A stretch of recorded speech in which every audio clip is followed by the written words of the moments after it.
All right, so good to have you back from that short break there. It's still the weekend politics, and yours truly is Joseph Ian.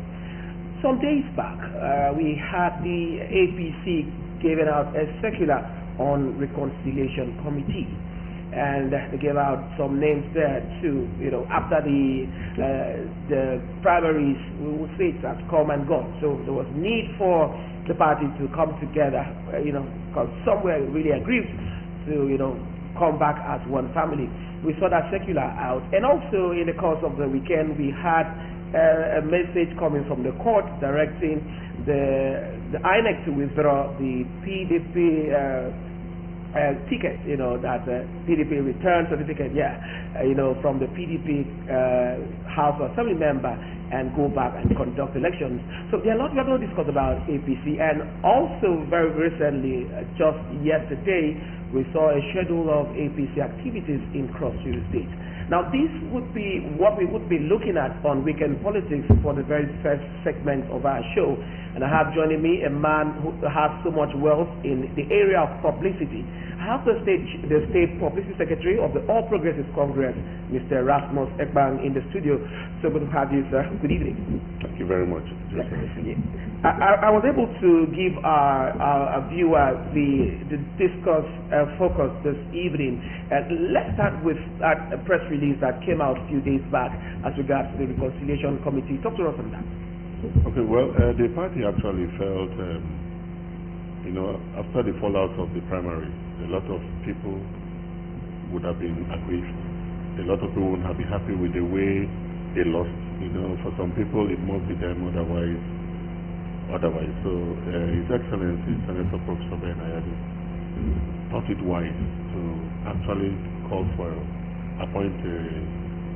constitute a reconciliatory committee to visit these persons, try to talk with them, try to see have all of us back in one house, and all that. So the committee actually will be inaugurated by our chairman, the state party chairman, Vice Alfonso Segba, tomorrow by 10 o'clock at the party secretary.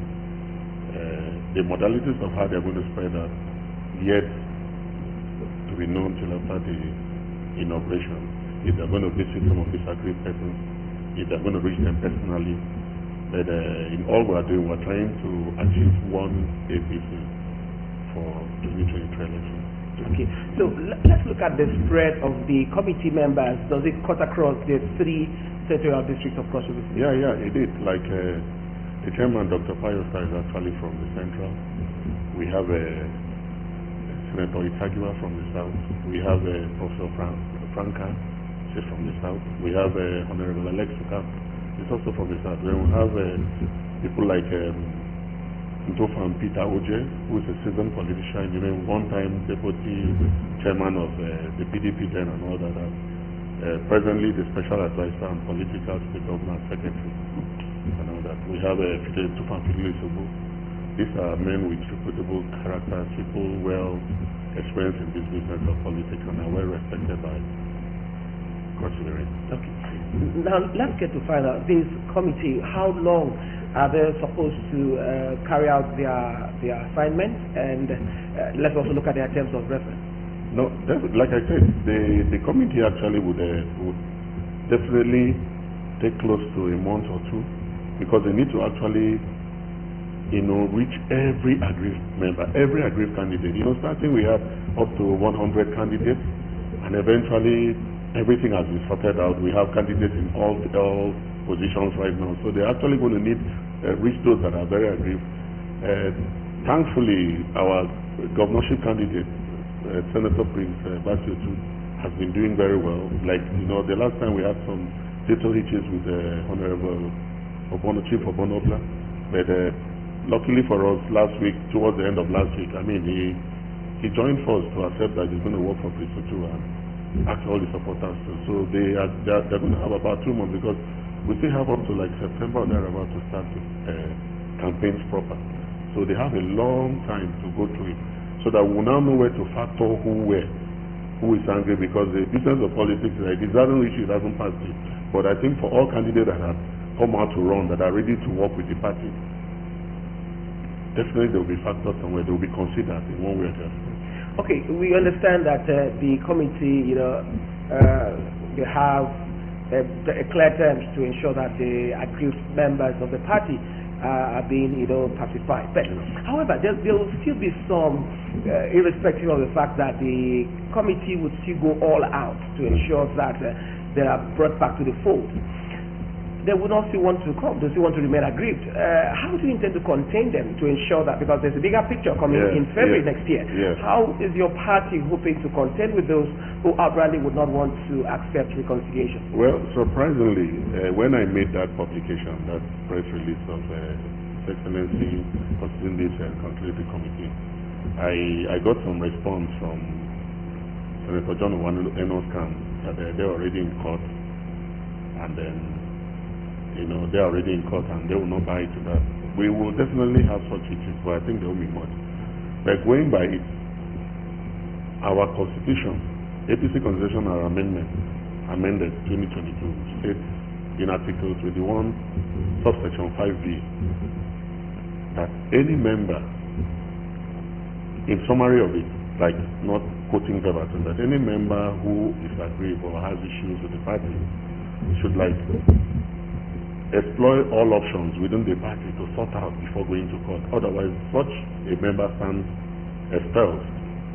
And then in no room can they withdraw such expulsion except the person has withdrawn such matter from court.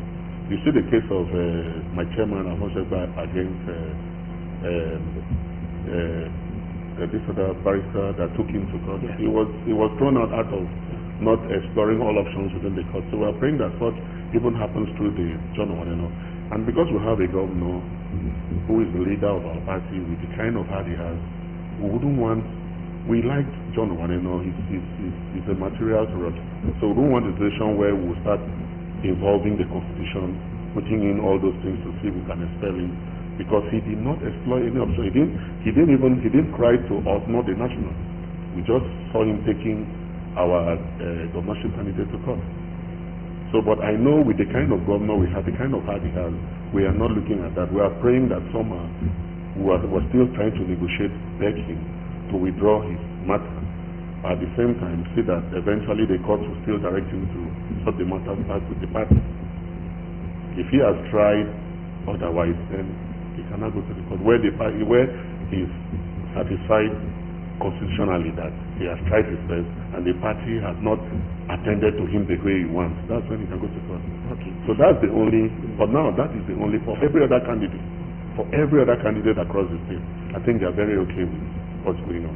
Okay, so let's just move away from the reconciliation committee. We are wishing the committee very well and your party.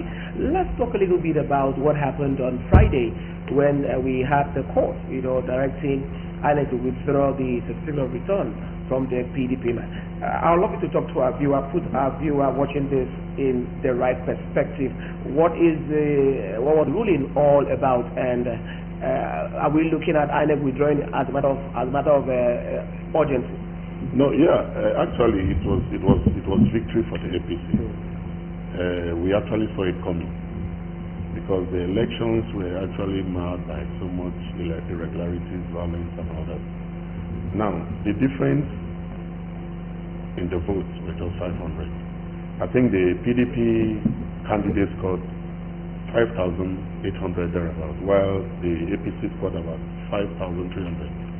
And then we have issues in some wards. You have like in Atimbo East, where the APC candidate is from, a lot of violence, a lot were not. There was some kind of vote apathy, fear to be shot.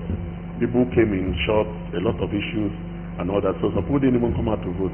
Now, if you even go to Eneyo ward, the coppers, INEC reps, took to the hills. Some of them ran to the bush for the safety. One ward, one or two polling units were totally cancelled. You understand?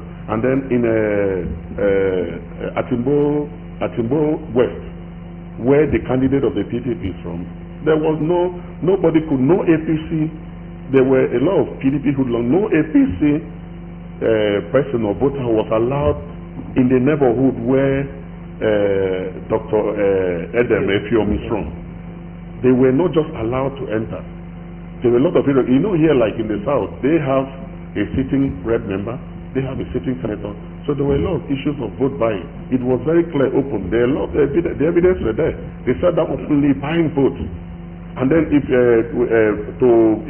go to, they can't access, they can't what? There were no elections.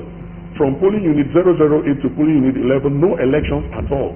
So if we look at an average of 500 votes per polling unit, and then we're looking at like 6 polling unit councils, then the difference of 500 to beat a candidate is not, I don't think it counts. Because if a rerun is done in this polling unit, and eventually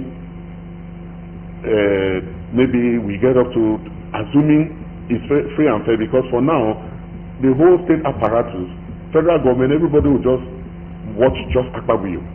And then if we're able to pull out from the 4,000 votes that are lost now that we are going to do a rerun for, if we're able to pull out up to, you know, with the I mean, we're not expected to get that 4,000, but even if we can get up to 1,000 and they even get, I mean, 500, if you look at it, the difference is 500. So we're looking at pursuing about 4,000 votes. So it's wise. The tribunal did a very fair job for the people of Akpabio, because you cannot win an election where what is being challenged on is far more than the number of the difference in votes you won. So that was the essence of the judgment. Okay. Yes. So how ready is your party for the rerun? No, definitely will be so well. You know, like that election, if you remember very well, we had 2 elections simultaneously. We had the one of Ugoja Ayala and that. So for this now, we leave it fair play. The whole world, maybe all of you will watch, everybody will watch, it will just be clear. We'll sit down, where you lose, you know you've lost. But there we will have a lot of security personnel in place, where we will not have hoodlums coming in from the Bakassi Aziz or the water side, shooting anyhow, you know, scaring people, making people not, you know, comfort, you know, for any reason. A lot of people took to the hills, everyone went to the bush. In short, like in NIA, most beavers were taken off by those boys. They seized them. Where they saw they were losing, they scattered, spoiled everywhere, and then seized those beavers. We have the evidence. It's on record. I think those were tendered, they were already tendered to the tribunal. That's why they gave such judgment. Yeah. Okay, well, we still hope that, but the PDP have they gone for a Definitely they have up to 6 months to appeal. Okay. Yeah, they have up to 6 months to appeal, but, well, I don't know how it's going to look like, but I don't know. I know definitely they won't get it, because if you understand, it's the same thing that happened for the Abbey rerun then, the Abbey Federal House, John Gall, and I mean, if you check the vote strength or the difference in votes, yeah, and then what is left, if it's far more than the difference, they'll call it off and do a rerun in those polling. Okay. And that's what happened. Definitely. Okay, let's quickly look at the very last story before I allow you, and that is the schedule that your party came up with. I think that was yesterday. I'd love you to feed cross variants, because this is the electioneering period. Let's get to know the schedule of your party.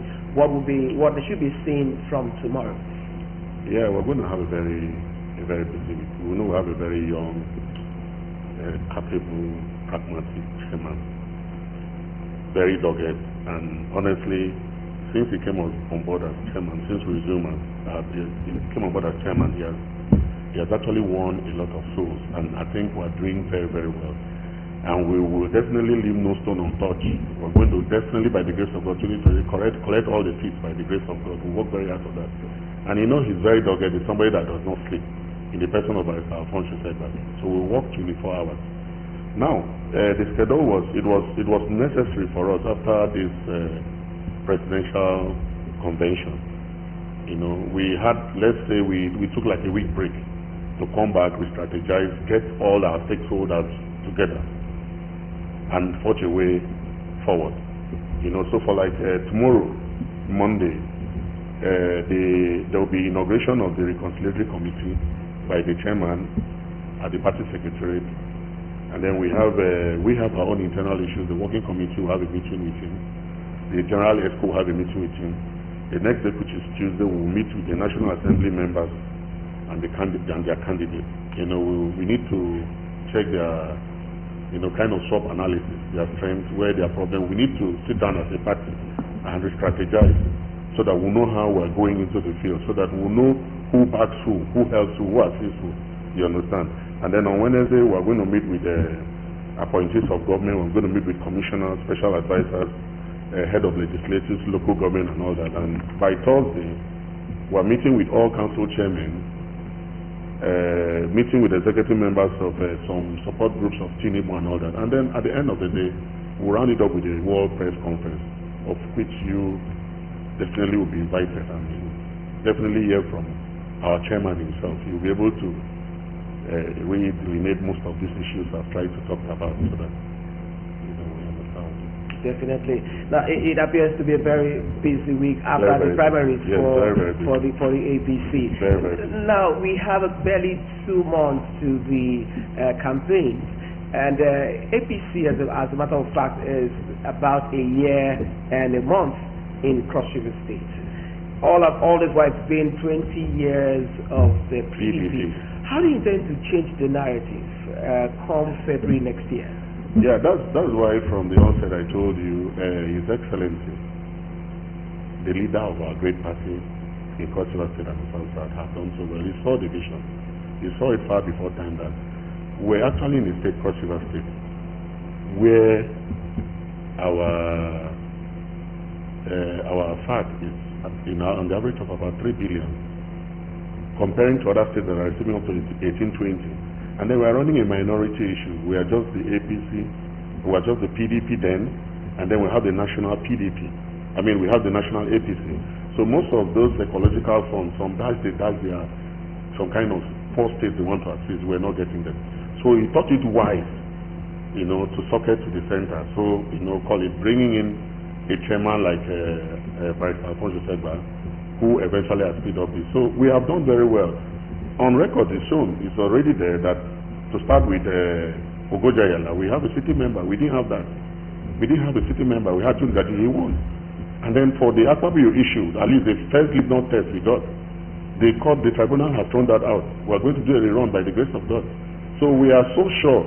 And then when it comes to our governorship candidate now, Prince Basio too, you know him very well, the sweet prince. He's everywhere. Everybody loves him. He's somebody that's been on ground. He has tested the election. I mean, he has a very good heart. He's just too much. Everybody loves him. So by the grace of God, we're seeing victory throughout, even to our reps members, our senators, Papa Honorable Joseph Basi is a popular man that has been a deputy speaker for almost how many seats or something. He has always been there as deputy speaker. He's been on ground in the south side. He works alone. A lot of other candidates, they have Asoko Ekpeyon Jr. Definitely he's really on ground. Odupani, he's on ground everywhere. You can even from the cars, the taxis, you see them branding. They started branding him. We just want that change. Definitely APC will take the order of the day by the grace of God. We may have some issues. Definitely, we are not going to say everything will just be that smooth. But I'm assuring you that we will take more than 80% in Cross River State. Definitely. Let's quickly look at the issue, because one major thing we saw during the Ekiti election was the issue of vote buying, and you made reference to the Akpabio by-elections on vote buying. What machinery is your party putting in place to ensure that vote buying would at least, if not eradicated, get reduced to the barest minimum?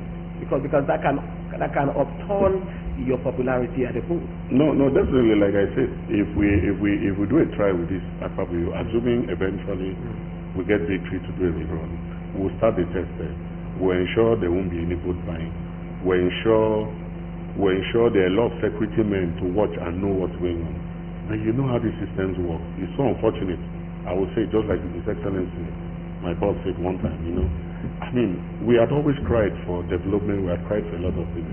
It's sad that we'll just sit down and just collect 1,000 or 2,000 naira and vote anybody just for voting's sake, because we just feel like, let's just fill our tummy. I think it's totally wrong. So we're working hard. We're going to set some things in place. We're working real hard to eradicate that, so that it doesn't get to the head of every voter that just go and hold your bag. They will call you and ask you, who do you vote? Just pay money and vote anybody. I think it's totally wrong. We're working on that. We're going to eradicate that. We'll try our best to get it as minimal as we can do. The election's about 7 months from now. What will be your word to your APC followers and indeed to Cross River? Get your PVC. It's as simple as that. We don't just sit down and see people writing what's on Facebook. Some have already I've already known who their governor, whoever would be. Some just keep abusing themselves. It's not necessary. You see, all these our our leaders, our friends, regardless of their party affiliations, they talk. So I want to advise the youth, the youth that will really come out to vote to get their PVC, and avoid unnecessary social media hits, abuses, and all that. It doesn't make sense. Go and get your PVC, and not just getting it. Ensure you go and vote. The beavers count. Ensure you go and vote. Some people will be in Lagos that day while you're supposed to vote in Calabar. Some people will be in the house. It's raining. They won't go out. They will say, "Oh, it's raining. I won't go out." Even if it's raining, go under that rain and vote. If you really want to change the narrative, like you said, if you really want to do it, I want to urge all APC members to get their PVC. In short, for now, like what churches are doing everywhere now, you show your PVC to some extent before it gets there, before you enter the church. We need to get Prince Otu on board. We need to get Asupepo. We need to get all our candidates on board. So all we need is nothing like buying of votes. Just get your PVC and do the right thing. Thank you so very much, Mr. Rasmus Ekpan, the All Progressive Congress State Publicity Secretary. Thank you very much for your time. We'll look forward to next week when we'll be having the World Press Conference so that we'll get updates by next week, Sunday. Thank you very much. Thank you. Okay, stay with us. Weekend Politics continues shortly. Don't go anywhere.